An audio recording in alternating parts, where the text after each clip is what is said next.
আসসালামু আলাইকুম সুপ্রিয় দর্শক এনটিভি ইউরোপ নিউজে আপনাদের শুভেচ্ছা সহ আমন্ত্রণ সাথে রয়েছি আমি সিলভিয়া মশিউর সংবাদের শুরুতেই জানিয়ে দেব শিরোনাম ব্রেক্সিট আলোচনার মতৈক্যর লক্ষ্যে 29 এপ্রিলে বৈঠকে বসছে ইইউ নেতৃবৃন্দ ব্রিটেন ও অন্য 27টি ইইউ দেশের সঙ্গে আনুষ্ঠানিকভাবে ব্রেক্সিট আলোচনা শুরুর আগে এই বৈঠক একটি জরুরি বলে মন্তব্য ডোনাল্ড টাস্কের 6টি মুসলিম দেশের ফ্লাইটে ল্যাপটপ আইপ্যাড ও ক্যামেরার মতো বড় আকারের ইলেকট্রনিক্স ডিভাইস বহনে যুক্তরাজ্যের নিষেধাজ্ঞা 2013 সালের সেপ্টেম্বরের পর দেশের মুদ্রাস্ফীতির হার এখন সর্বোচ্চ কেন্দ্রীয় ব্যাংকের লক্ষ্যমাত্রা 2% থাকলেও বর্তমান মুদ্রাস্ফীতির হার 2.3%। এবং স্বাধীনতা বিরোধীর ক্ষমতায় এলে কখনোই দেশের উন্নতি হয় না বরং বেড়ে যায় জঙ্গিবাদ সন্ত্রাস মন্তব্য প্রধানমন্ত্রী শেখ হাসিনার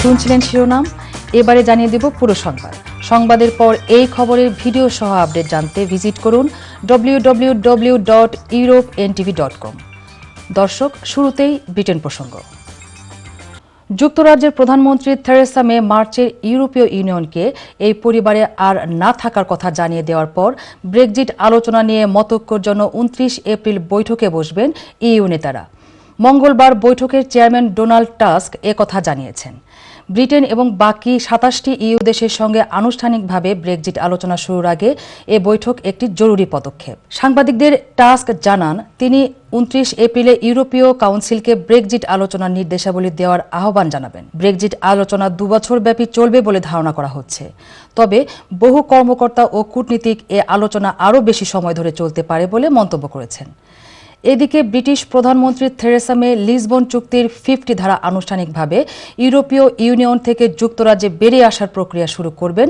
29 মার্চ সোমবার ব্রিটিশ প্রধানমন্ত্রীর এক মুখপত্র এ তথ্য জানিয়েছেন ব্রিটিশ প্রধানমন্ত্রীর মুখপাত্র আরও জানিয়েছেন যুক্তরাজ্যের পক্ষ থেকে ইউরোপিয়ান কাউন্সিলের প্রেসিডেন্ট ডোনাল্ড টাস্কের কার্যালয়কে এ পদক্ষেপের বিষয়ে অবগত করা হয়েছে এর মধ্য দিয়ে যুক্তরাজ্যের ইইউ থেকে বেরিয়ে যাওয়ার জন্য 2 বছরের আনুষ্ঠানিক আলোচনা শুরু হবে ক্যাবিন ব্যাগেজ হিসেবে বড় আকারে ইলেকট্রনিক্স ডিভাইস বহনে যুক্তরাষ্ট্রের নিষেধাজ্ঞার পর যুক্তরাজ্য মধ্যপ্রাচ্যের কয়েকটি দেশের বিমানবন্দর থেকে ফ্লাইটের ক্ষেত্রে নিষেধাজ্ঞা দিয়েছে বিবিসি জানিয়েছে সন্ত্রাসীরা ইলেকট্রনিক্স যন্ত্রে লুকানো বোমা ব্যবহার করে উড়োজাহাজ বিস্ফোরণ ঘটানোর পরিকল্পনা করেছে এমন তথ্য পাওয়ার পর যুক্তরাষ্ট্রের হোমল্যান্ড সিকিউরিটি বিভাগ মঙ্গলবার এ নিষেধাজ্ঞা আরোপ করেছে বলে কর্মকর্তারা জানিয়েছেন এরপর যুক্তরাজ্য কর্তৃপক্ষ তুরস্ক লেবানন জর্ডান মিশন টিউনিসিয়া এবং সৌদি আরবের যাত্রীদের ক্যাবিন ব্যাগেজ হিসেবে ল্যাপটপ আইপ্যাড ও ক্যামেরার মতো বড় আকারে ইলেকট্রনিক্স ডিভাইস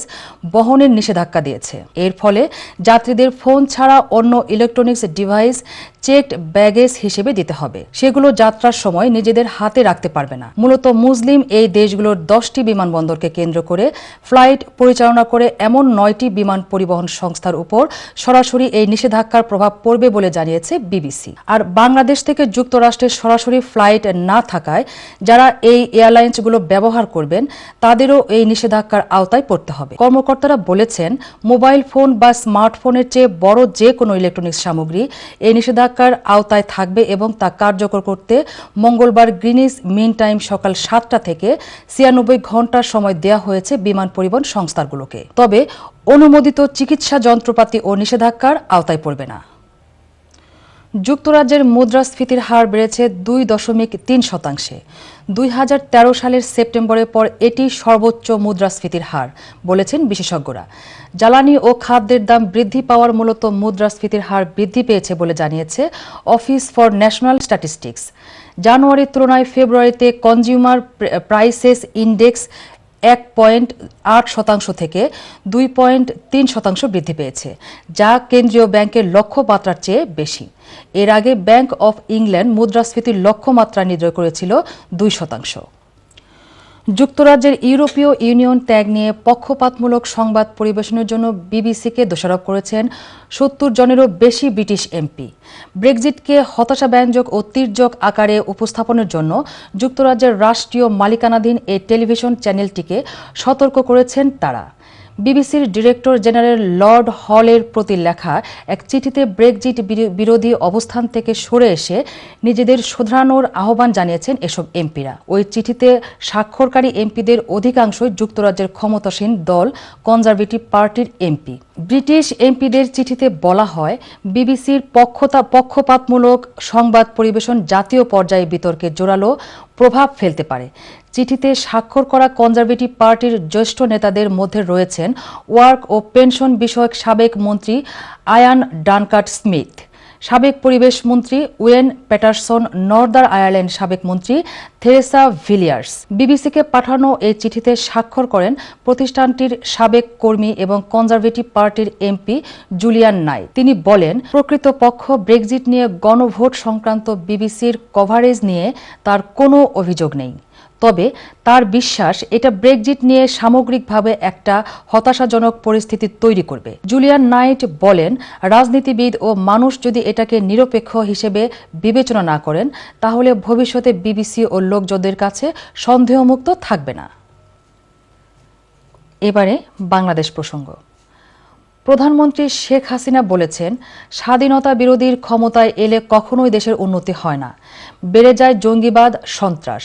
বিকেলে মাগুরায় বীর মুক্তিযোদ্ধা আসাদুজ্জামান স্টেডিয়ামে জেলা আওয়ামী লীগ আয়োজিত জনসভায় প্রধানমন্ত্রী একথা বলেন। জনসভায় প্রধানমন্ত্রী বলেন, 2001 সালে যুক্তরাষ্ট্র ও এর যোগ সাজশে ক্ষমতায় আসে বিএনপি জামায়াত। ক্ষমতায় এসেই সন্ত্রাসের রাজত্ব কায়েম করে।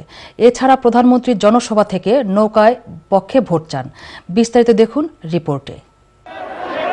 সূর্য মাথার উপরে ওঠার আগেই অগণিত মানুষের ঢল মাগুরায় প্রধানমন্ত্রীর জনসভায় স্থলে। ঘড়ির কাঁটা 3:15টার পরে প্রধানমন্ত্রী জনসভায় পৌঁছেই 28টি উন্নয়ন প্রকল্পের উদ্বোধন এবং ভিত্তিপ্রস্তরের ফলক উন্মোচন করেন। মঞ্চে উঠে হাত নেড়ে শেখ হাসিনা অভিবাদন জানান জনতার মহাসমুদ্রকে। মাগুরাকে ঘিরে রাজনীতির অতীত স্মৃতি হাতড়ে শেখ হাসিনা বলেন, 1994 সালের 20 মার্চ উপনির্বাচনের আগে এ জেলার আওয়ামী লীগের নেতাকর্মীদের অত্যাচার নির্যাতন করে ত্রাসের রাজনীতি কায়েম করেছিল বিএনপি। জানান, ভোট চুরি করে আওয়ামী লীগ প্রার্থীর জয় ছিনিয়ে নেওয়া হয় সে সময়। ওই ভোট চুরির অপরাধে আমরা ব্যাপক গণ আন্দোলন গড়ে তুলি, যে আন্দোলনের কারণে, ভোট চুরি করার কারণে খালেদা জিয়াকে প্রধানমন্ত্রীর পদ থেকে পদত্যাগ করতে বাধ্য করে বাংলার জনগণ। সরকারের উন্নয়ন কর্মকাণ্ড তুলে ধরার পাশাপাশি শেখ হাসিনা মাগুরার মানুষের দীর্ঘদিনের দাবি রেল লাইন দেওয়ার প্রতিশ্রুতি দেন। তিনি বলেন, যারা দেশের স্বাধীনতায় বিশ্বাস করে না তারা দেশকে ধ্বংসের পথে নিয়ে যায়। এ সময় তিনি উল্লেখ করেন, বিএনপি কিভাবে 2001 সালে ভারত ও আমেরিকাকে মুচলেকা দিয়ে ক্ষমতায় আসে। শেখ হাসিনা বলেন, তার রাজনীতি দেশের মানুষের জন্য, তাই দেশের স্বার্থে জীবনও দিতে প্রস্তুত তিনি। সমালোচনা করেন বিএনপি জামাতের রাজনীতির। 2001 সালে বাংলাদেশের সম্পদ, বাংলাদেশের গ্যাস ওই ভারতের কাছে বিক্রি করবে বলে মুচলেকা দিয়ে আমেরিকা আর ওই ভারতের ষড়যন্ত্রের মাধ্যমে ক্ষমতায় আসে। এই বাংলার মাটিতে যারা এদেশে গণহত্যা চালিয়েছে, আমার মা বোনের ইজ্জত লুটেছে, যারা হত্যা খুন করেছে, যারা জঙ্গিবাদ সন্ত্রাসের সৃষ্টি করেছে, তাদের স্থান বাংলার মাটিতে নাই, তাদের স্থান বাংলার মাটিতে হবে না। প্রায় 2 দশক পর এই মাগুরাতে আসলেন প্রধানমন্ত্রী শেখ হাসিনা। এর আগে সর্বশেষ তিনি 2008-এর নির্বাচনের আগে একটি জনসভায় ভাষণ দিয়েছিলেন। আর তার সরকার ক্ষমতায় আসায় এই এলাকায় যত উন্নয়ন কাজ হয়েছে সেগুলোর উদ্বোধন এবং নতুন বেশ কিছু প্রকল্পের ভিত্তিপ্রস্তরের ফলক উন্মোচন করে এই জনসভায় তিনি আবারও আওয়ামী লীগের প্রতি সমর্থন চাইলেন, যেন আগামী নির্বাচনে তার সরকারকেই বেছে নেয় এই এলাকার মানুষ। Ahmed people, NTV news, Magura. প্রধানমন্ত্রীর আসন্ন ভারত সফরে প্রস্তাবিত প্রতিরক্ষা চুক্তি থেকে জনগণের দৃষ্টি ভিন্ন দিকে নিতেই বর্তমান সরকার জঙ্গিবাদের কৌশল অবলম্বন করেছে বলে অভিযোগ করেছেন বিএনপির সিনিয়র যুগ্ম মহাসচিব রুহুল কবির রিজভী আহমেদ। তিনি বলেন, সরকারের রহস্যময় আচরণের কারণেই দেশ থেকে জঙ্গিবাদ দূর হচ্ছে না। মঙ্গলবার সকালে নয়াপল্টনে দলের কেন্দ্রীয় কার্যালয়ের সংবাদ সম্মেলনে একথা বলেন তিনি। রিজভী আরও বলেন, জঙ্গি দমনে সরকারের রহস্যজনক আচরণের কারণেই জঙ্গিবাদ এদেশ থেকে নির্মূল হচ্ছে না। বিস্তারিত দেখুন রিপোর্টে। নয়াপল্টনের দলের কেন্দ্রীয় কার্যালয়ে সংবাদ সম্মেলনে বিএনপির সিনিয়র যুগ্ম মহাসচিব রিজভী আহমেদ অভিযোগ করেন, সরকার পরিকল্পিতভাবে জঙ্গিবাদকে সামনে নিয়ে আসছে। তিনি বলেন, জঙ্গিবাদের মূল উৎপাটনে কোনো কার্যকর পদক্ষেপ না নিয়ে জঙ্গি সন্দেহে কাউকে আটকের সাথে সাথেই তাকে হত্যা করা হচ্ছে, যা রহস্যজনক। প্রস্তাবিত প্রতিরক্ষা চুক্তির প্রতিবাদে সারা দেশ যখন ফুঁসে উঠছে, ঠিক তখনই আবারও দেশব্যাপী রক্তাক্ত জঙ্গি তৎপরতা প্রস্তাবিত প্রতিরক্ষা চুক্তির বিষয়ে মানুষের দৃষ্টিকে ভিন্ন খাতে প্রবাহিত করার কৌশল হিসাবে দেখছে জনগণ। এদেশের জনগণ অনড় দৃঢ়তা, নাছোড় মনোভাব, প্রবল সাহস ও বুকের মধ্যে চলকে ওঠা দেশপ্রেমের অদ্ভুত নিবিষ্টতা নিয়ে ভারতের সাথে প্রতিরক্ষা চুক্তি বাস্তবায়নের বিরুদ্ধে রণদুন্দুভি বাজিয়ে প্রতিরোধ গড়ে তুলবে। এদিকে মুক্তিযুদ্ধের সেক্টর কমান্ডার হামিদুল্লাহ খানের স্মরণ সভায় আবদুল্লাহ আল নোমান বলেন, প্রধানমন্ত্রীর ভারত সফরে কি কি চুক্তি হতে যাচ্ছে তা এখনো অস্পষ্ট। তিস্তার পানি নিয়ে কোনো এগ্রিমেন্ট হবে না, আজকে আপনার পানি সম্পদ মন্ত্রী সেটা স্পষ্ট করে দিয়েছে যে কানেক্টিভিটি প্রশ্নটা গুরুত্ব সহকারে নেওয়া হবে, কিন্তু এছাড়া আর কি কি চুক্তি হবে সেই চুক্তি সম্পর্কে কোনো বক্তব্য নাই। সেই চুক্তি গোপন, কাজে এই গোপন চুক্তি এক সময় করা হয়েছিল, কখন 1971 সালের পরে বাংলাদেশকে দাসত্বের শৃঙ্খলে আবদ্ধ করেছিল। আজকে সেই অবস্থা থেকেও আরও বেশি অবনতি আজকে দেশে হচ্ছে। জনগণকে অন্ধকারে রেখে কোনো চুক্তি হলে মানুষ তা প্রতিহত করবে বলে হুঁশিয়ারি দেন তিনি। নির্বাচন হয়েছিল। Imrul Ahsan, NTV news, Dhaka. এবারে জানিয়ে দেব কমিউনিটি সংবাদ। বঙ্গবন্ধু শেখ মুজিবুর রহমানের ৯৮তম জন্মদিনে যুক্তরাজ্য আওয়ামী তাঁতি লীগের আলোচনা ও কেক কাটা অনুষ্ঠানে প্রধান অতিথির বক্তব্য রাখেন যুক্তরাজ্য আওয়ামী লীগের দপ্তর সম্পাদক শাহ শামীম আহমেদ। যুক্তরাজ্য তাঁতি লীগের আহ্বায়ক এম এ সালামের সভাপতিত্বে ও সিনিয়র যুগ্ম আহ্বায়ক সিজিল মিয়ার পরিচালনায় সভায় প্রধান অতিথির বক্তব্যে শাহ শামীম বলেন, বাঙালির হাজার বছরের শ্রেষ্ঠ সন্তান বঙ্গবন্ধুর শেখ মুজিবুর রহমানের জন্ম না হলে বাংলাদেশের জন্মই হতো না। তিনি বাঙালি জাতিকে হাজার বছরের গোলামির জিনজির থেকে মুক্ত করে দিয়ে গেছেন। সভায় অতিথি হিসেবে উপস্থিত ছিলেন যুক্তরাজ্য আওয়ামী লীগ নেতা আনসারুল হক, অ্যাডভোকেট এম এ করিম, সৈয়দ সুরুক আলী, আলতাফুর রহমান মুজাহিদ, আব্দুল আলী রৌফ, সৈয়দ সায়েদ আহমেদ, আমিনুল হক জিল্লু, কামরুন ইসলাম, বাবুল হোসেন প্রমুখ। দারুল উলুম ফাউন্ডেশন এবং দারুল উলুম বরণী মাদ্রাসার উদ্যোগে চ্যারিটি রিপোর্ট ও মতবিনিময় সভা অনুষ্ঠিত হয়েছে। বরণী মাদ্রাসা বিশ্বনাথের প্রিন্সিপাল মৌলানা নাজির উদ্দিনের সঞ্চালনায় মতবিনিময় সভায় প্রধান অতিথি হিসেবে উপস্থিত ছিলেন চ্যানেল এস এর এমডি তাজ চৌধুরী এবং বিশেষ অতিথি ছিলেন এনটিভি ডাইরেক্টর মোস্তফা সারোয়ার। সোমবার পূর্ব লন্ডনের একটি রেস্টুরেন্টে অনুষ্ঠিত সভায় বিপুল সংখ্যক মুসল্লি ও কমিউনিটি নেতৃবৃন্দ উপস্থিত ছিলেন। সভায় বক্তব্য রাখেন সলিসিটর রফিক আহমেদ, সাইদুল ইসলাম, মোস্তাফিজুর রহমান, মুজিবুল আলম, মাজহারুল আলম, মৌলানা মুফতি মাসুব আহমেদ, মৌলানা আক্তার আহমেদ, মৌলানা হেলাল উদ্দিন সহ আরও অনেকে। সভায় বিগত বছরগুলোতে দারুল উলুম ফাউন্ডেশনের কার্যক্রমের অগ্রগতি, আয় ব্যয় ও ভবিষ্যৎ পরিকল্পনা নিয়ে বিশদ আলোচনা করেন মাদ্রাসার প্রিন্সিপাল মৌলানা নাজির উদ্দিন। সভায় বক্তারা মাদ্রাসার নতুন নির্মাণাধীন একাডেমিক বিল্ডিংয়ের জন্য সহায়তার হাত প্রসারিত করার জন্য প্রবাসী ভাই বোনদের প্রতি উদাত্ত আহ্বান জানান। পরিশেষে দোয়া ও নৈশভোজের মাধ্যমে সভা সমাপ্ত হয়। বঙ্গবন্ধু শেখ মুজিবুর রহমানের ৯৭তম জন্মবার্ষিকীতে সর্ব ইউরোপীয় বঙ্গবন্ধু পরিষদের উদ্যোগে সোমবার জাতীয় শিশু কিশোর দিবস ও জন্ম উৎসবের আয়োজন করা হয়েছে। পূর্ব লন্ডনে মাইক্রো বিজনেস সেন্টারে সংগঠনের ভারপ্রাপ্ত সভাপতি আহমেদ হোসেন জোয়াদ্দারের সভাপতিত্বে ও সাধারণ সম্পাদক ডাক্তার ফয়জুল ইসলাম এবং ডক্টর রোয়াব উদ্দিনের যৌথ পরিচালনায় অনুষ্ঠানে প্রধান অতিথি হিসেবে উপস্থিত ছিলেন লন্ডনের যুক্তরাজ্য হাই কমিশনের প্রতিনিধি ডক্টর শ্যামল কান্তি চৌধুরী। বিশেষ অতিথি হিসেবে ছিলেন যুক্তরাজ্য আওয়ামী লীগের সাবেক সাধারণ সম্পাদক অধ্যাপক আবুল হাশেম। অনুষ্ঠানের ১ মিনিট নীরবতা দাঁড়িয়ে বঙ্গবন্ধু সহ সকল শহীদদের প্রতি শ্রদ্ধা জানানো হয়। এ সময় বক্তব্য রাখেন সিরাজুল হক কুচি, Monir Hossain, M A Karim, Ansarul Haque, Syeda Masuda Khatun, S M Mustafizur Rahman, Babul Hossain প্রমুখ। সভায় বক্তারা বঙ্গবন্ধুর জীবন ও কর্ম নিয়ে আলোচনার অংশ নেন এবং সবশেষে বঙ্গবন্ধু ও সকল শহীদদের আত্মার মাগফিরাত কামনা করা হয়। কেক কেটে আলোচনা সভা ও দোয়া মাহফিল আয়োজনের মাধ্যমে যুক্তরাজ্য যুব সংহতি পালন করেছে জাতীয় পার্টির চেয়ারম্যান সাবেক রাষ্ট্রপতি এরশাদের জন্মবার্ষিকী। ব্রিটেনের বিভিন্ন শহর থেকে আসা জাতীয় যুব সংহতির বিভিন্ন নেতাকর্মী ও কেন্দ্রীয় জাতীয় পার্টির নেতৃবৃন্দের উপস্থিতিতে মঙ্গলবার লন্ডনের স্থানীয় একটি রেস্টুরেন্টে এই সভার আয়োজন করে।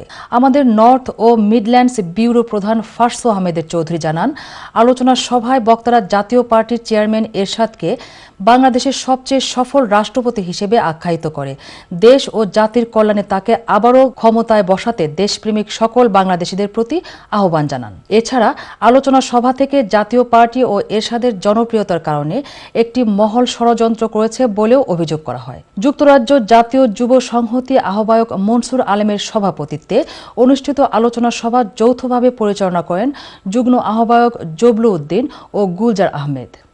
প্রধান অতিথির বক্তব্য রাখেন জাতীয় পার্টির কেন্দ্রীয় যুগ্ম সাংগঠনিক সম্পাদক আব্দুল হামিদ চৌধুরী। বিশেষ অতিথি ছিলেন প্রবীণ জাতীয় পার্টি নেতা হাফিজ মজির উদ্দিন, খন্দকার ফরিদ উদ্দিন, আনোয়ার হোসেন, আতাউর রহমান, ব্যারিস্টার মুর্শেদ আহমেদ। আলোচনা সভা শেষে আগত সকলকে নিয়ে জাতীয় পার্টির চেয়ারম্যান সাবেক রাষ্ট্রপতি এরশাদের জন্মবার্ষিকীর কেক কাটা হয়। পরে দেশ ও জাতির সুখ সমৃদ্ধি ও শান্তি এবং জাতীয় পার্টির চেয়ারম্যান এরশাদের সুস্বাস্থ্য কামনা করে এক বিশেষ দোয়া মাহফিল অনুষ্ঠিত হয়। বঙ্গবন্ধু সাংস্কৃতিক ফোরাম ইউকের উদ্যোগে বাংলাদেশের সাংস্কৃতিক মন্ত্রী আসাদুজ্জামান নূর এমপির সম্মানে এক মতবিনিময় সভা অনুষ্ঠিত হয়েছে। রোববার লন্ডনের ইলফোর্ডস্থ স্থানীয় একটি কমিউনিটি হলে সংগঠনের সভাপতি নাজিম উদ্দিন এর সভাপতিত্বে ও সংগঠনের সাধারণ সম্পাদক আব্দুল কাদির মুরাদের পরিচালনায় অনুষ্ঠিত সভায় অতিথি হিসেবে উপস্থিত ছিলেন বিশিষ্ট কলামিস্ট আব্দুল গাফফার চৌধুরী, GLA ফিট Prince, leader of the councillor for কেনাল, বাংলাদেশ হাই কমিশনার নাজমুল কাউনাইন, সংগঠনের উপদেষ্টা আনোয়ারুজ্জামান চৌধুরী, আব্দুল আহাদ চৌধুরী ও শাহ আলম কামালি প্রমুখ। মতবিনিময় সভায় আসাদুজ্জামান এমপি বলেন, বঙ্গবন্ধুকে আত্মজীবনী প্রবাসী সকলেরই ভালো করে জানা উচিত। এছাড়া প্রবাসীদের মাঝে বঙ্গবন্ধু জীবনী ও বঙ্গবন্ধুর সাংস্কৃতিক কর্মকাণ্ড আরও প্রসারিত করার লক্ষ্যে সাংগঠনিক কাজ করে যাচ্ছে বলে জানান। ইকরা ইনস্টিটিউট থেকে সাফল্যের সঙ্গে গ্র্যাজুয়েশন সম্পন্ন করেছেন 25 জন শিক্ষার্থীরা।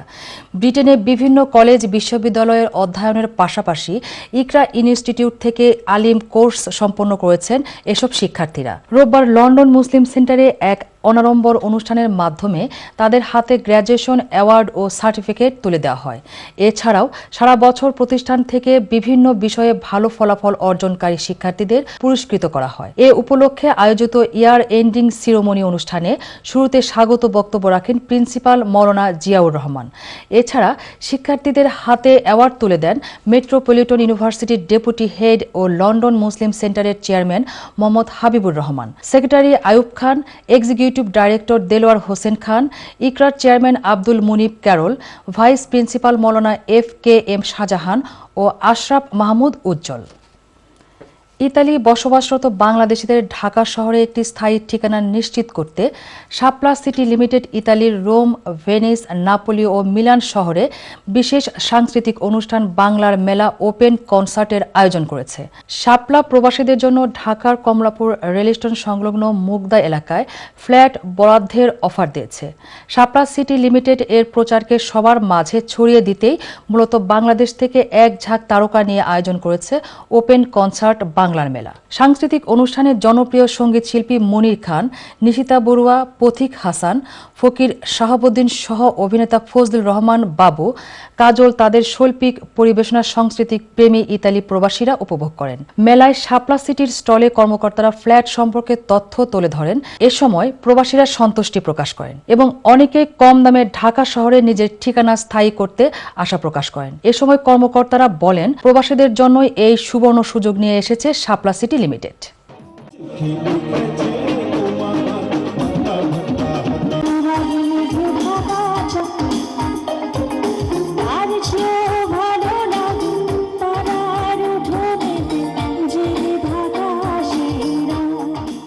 আমাদের একটা এক্সপেকটেশন ছিল, একটা টার্গেটও ছিল। ইনশাল্লাহ আমরা সেই টার্গেটে পৌঁছাতে পেরেছি। আমি বিশ্বাস করি যে শাপলা সিটি সমগ্র ইউরোপে যে সমস্ত বাংলাদেশিরা আছে তাদের আবাসন যে সমস্যা, সেই সমস্যা সমাধান করতে পারবে। পবিত্র রমাদান মাসে বাংলাদেশের গরিব অসহায় মানুষের পাশে দাঁড়াতে ব্রিটিশ বাংলাদেশি দানশীল ব্যক্তিদের প্রতি আহ্বান জানিয়েছেন ক্যাপ ফাউন্ডেশন। প্রায় ২,০০০ পরিবারের মধ্যে রমাদান মাসে সেহরি ও ইফতারের খাবার পৌঁছে দিতে প্রায় ৮০,০০০ পাউন্ড সংগ্রহের লক্ষ্যমাত্রা নির্ধারণ করেছে সংগঠনটি। রবিবার এ উল্লেখে রমাদান ফুড ক্যাম্পেইন লঞ্চ করা হয়। এতে বলা হয় মাত্র ৪০ পাউন্ড দিয়ে একটি পরিবারকে পুরো রমাদান মাসে খাবার তুলে দেওয়া সম্ভব হবে। ক্যামডেনের সুরমা সেন্টারে আয়োজিত ক্যাম্পেইন লঞ্চিংয়ে অনুষ্ঠানের শুরুতে বিস্তারিত তুলে ধরেন বক্তব্য রাখেন ক্যাপ ফাউন্ডেশনের কোঅর্ডিনেটর নূর হুমায়ুন। আব্দুল মজিদের পরিচালনায় এতে বক্তব্য রাখেন ক্যামডেন কাউন্সিলের মেয়র নাদিয়া শাহ, কাউন্সিলর শামীম তালুকদার, আব্দুস সামাদ, ইব্রাহিম খলিল, পলি ইসলাম, হেনা আহমেদ ও মুকুল মিয়া সহ আরও অনেকে।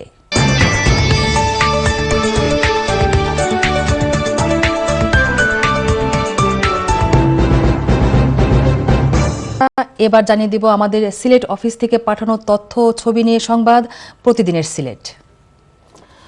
৩২ বছর পর সিলেট নগরীর দক্ষিণ কাজল শাহ এলাকার প্রায় ৩৫ কোটি টাকার সম্পত্তি আদালতের নির্দেশে উদ্ধার করা হয়েছে।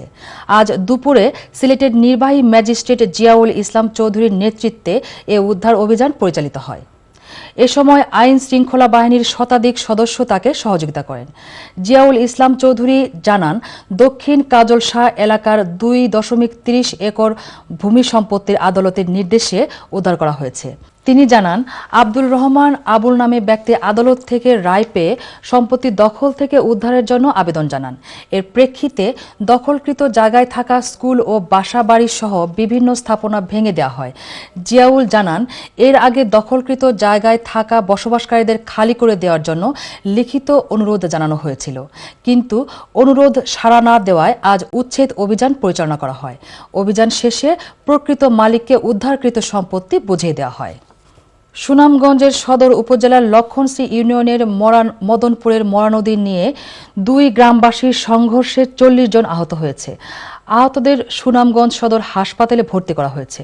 মঙ্গলবার বিকেলে ৫টায় এ সংঘর্ষের ঘটনা ঘটে। পুলিশ জানায়, সুনামগঞ্জে মদনপুর ও জগজীবনপুর গ্রামের বাসিন্দাদের মধ্যে পার্শ্ববর্তী এলাকায় মরা নদীতে মাছ ধরাকে কেন্দ্র করে ৪-৫ বছর ধরে বিরোধ চলে আসছিল। আজ দুপুরে জগজীবনপুরের বাসিন্দা আব্দুল কায়ুম মদনপুর গ্রামের পাশ দিয়ে হেঁটে যাবার সময় মদনপুরের আব্দুল মান্নানের লোকজন তাকে মারধর করে। পরে জগজীবনপুরের লোকজন খবর পেয়ে মদনপুরের বাড়িঘরে হামলায় এই সময় মদনপুরের লোকজনও দেশীয় অস্ত্র সহ সংঘর্ষে জড়িয়ে পড়ে। এতে উভয় পক্ষে ৪০ জন আহত হয়। আহতদের সুনামগঞ্জ সদর হাসপাতালে ভর্তি করা হয়েছে। সুনামগঞ্জ থানার ভারপ্রাপ্ত কর্মকর্তা হারুন অর রশিদ জানান, পূর্ব বিরোধের জেরে এই সংঘর্ষের ঘটনা ঘটেছে। খবর পেয়ে পুলিশ ঘটনাস্থলে গিয়ে পরিস্থিতি নিয়ন্ত্রণে আনে। সেখানে এখনও পুলিশ মোতায়েন আছে। দর্শক, সংবাদ শেষ করব, তবে শিরোনামগুলো জানিয়ে দিব আরও একবার। ব্রেক্সিট আলোচনার মতৈক্যর লক্ষ্যে ২৯ এপ্রিলে বৈঠকে বসছে ইইউ নেতৃবৃন্দ। ব্রিটেন ও অন্য ২৭টি ইইউ দেশের সঙ্গে আনুষ্ঠানিকভাবে ব্রেক্সিট আলোচনা শুরুর আগে এ বৈঠক একটি জরুরি বলে মন্তব্য ডোনাল্ড টাস্কের। ৬টি মুসলিম দেশের ফ্লাইটে ল্যাপটপ, আইপ্যাড ও ক্যামেরার মতো বড় আকারে ইলেকট্রনিক্স ডিভাইস বহনে যুক্তরাজ্যের নিষেধাজ্ঞা। ২০১৩ সালের সেপ্টেম্বরের পর দেশের মুদ্রাস্ফীতির হার এখন সর্বোচ্চ। কেন্দ্রীয় ব্যাংকের লক্ষ্যমাত্রা ২% থাকলেও বর্তমান মুদ্রাস্ফীতির হার ২.৩%।